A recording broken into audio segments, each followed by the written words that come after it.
Senhor Paulo Gonet, eu quero lamentar a sua recondução. Muito. O senhor aceitou passivamente o Ministério Público Federal ser esculhambado. Não defendeu as prerrogativas constitucionais da instituição que o senhor deveria representar. Perdeu a titularidade da ação penal pública. Foi ignorado em vários momentos pelo ministro Alexandre de Moraes, que sequer consultava o Ministério Público Federal para tomar alguma iniciativa.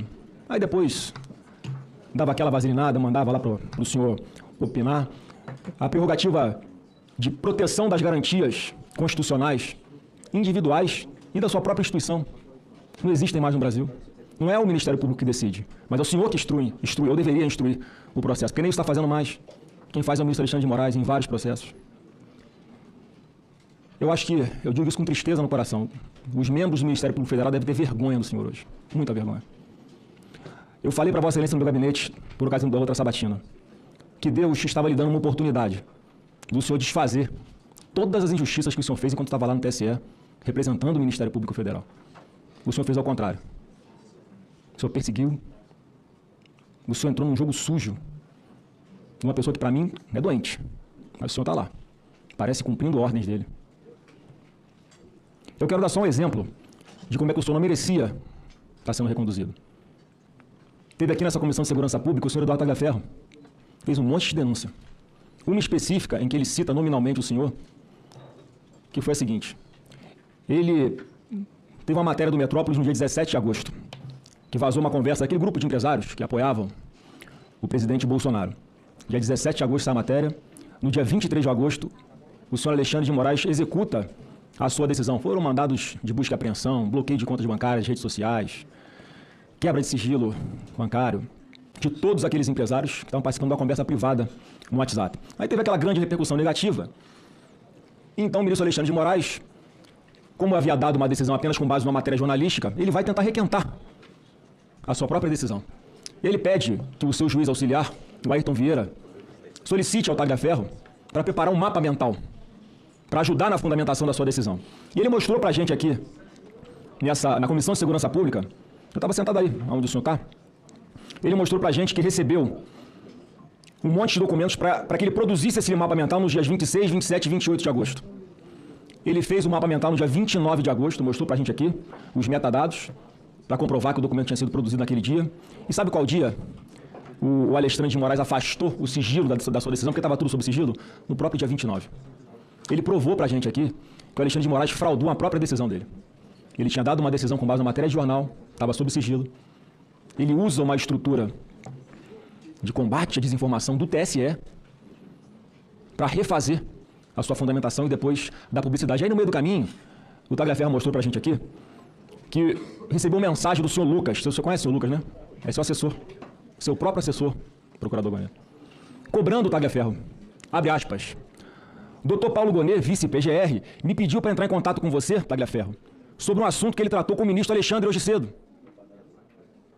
O ministro Alexandre de Moraes tratando com o senhor de uma investigação que não lhe caberia. Ao juiz cabe julgar, não cabe perseguir ninguém.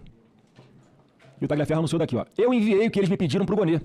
Eu enviei pessoalmente para ele, para o senhor, os pedidos que o Moraes combinou com ele.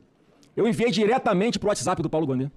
Foi quando ele mostrou aqui para a gente, para essas câmeras que estamos filmando aqui agora, as mensagens do próprio telefone dele, que ele havia enviado para o senhor. Foi quando até vazou o seu número publicamente, sem querer, mas aconteceu. Foi sem querer mesmo. E diante dessa grave denúncia, senhor Paulo Gonet, o senhor próprio está envolvido. O que o senhor fez? Se o senhor quiser responder agora, o senhor fez alguma coisa? Nada, né? O senhor não fez nada. Ou pior, o senhor começou a investigar o próprio Tagliaferro. O senhor denunciou o Tagliaferro depois do que ele denunciou aqui. O senhor ofereceu denúncia contra o Tagliaferro por violação de sigilo funcional, coação no curso do processo, obstrução de investigação envolvendo organização criminosa e tentativa de abolição do Estado Democrático de Direito. O senhor, ao invés de investigar as graves denúncias, o senhor foi investigar quem denunciou. Igualzinho o senhor está fazendo com o deputado Eduardo Bolsonaro agora. Ele vai para os Estados Unidos, denuncia os abusos de Alexandre de Moraes e Vossa Excelência está aqui, abrindo inquérito para persegui-lo, ao invés de investigar as graves denúncias que estão sendo feitas Você não tem vergonha de fazer isso? Nenhuma vergonha. Eu enviei todas essas denúncias, essa e várias outras, para o senhor. Está lá na PGR. Mandei o presidente do Supremo Tribunal Federal, quando era ainda o ministro Barroso. Não acontece absolutamente nada.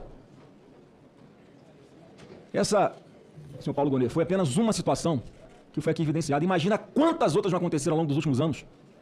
Esse conluio, esse jogo combinado, essa manipulação, essa farsa. E o senhor participando de tudo isso? O senhor colaborando com a perseguição a pessoas inocentes? O senhor não se sente mal de fazer isso, não? O senhor consegue chegar em casa, olhar nos olhos da sua esposa e ficar com a consciência tranquila?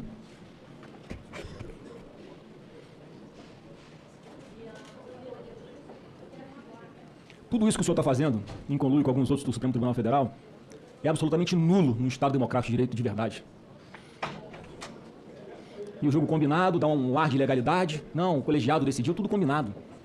Todo mundo já sabe o resultado muito antes do processo começar. Não pelo que está nos autos, mas por quem vai julgar. Eu vou concluir agora, presidente, porque na sua frase inicial, o senhor Paulo Gonet disse que não fala nos autos. Mentira. Não fala fora dos autos. Mentira. O senhor não só fala fora dos autos, como o senhor atropela o Congresso Nacional. Quando declara já de antemão, sem nem saber que texto está no possível projeto de anistia, que a anistia é inconstitucional. Eu vou lembrar ao senhor que lá em 1988, os constituintes de 1988 elencaram inicialmente 5 crimes que eram insuscetíveis de anistia: terrorismo, tráfico de drogas, tortura e crimes hediondos. E tinha um quinto lá chamado, não sei se o senhor conhece, crime contra o Estado Democrático de Direito. O então deputado Caó faz uma emenda supressiva para retirar o Estado Democrático de Direito, para ficar claro que esse é um crime que podia ser, sim, passível de ser anistiado.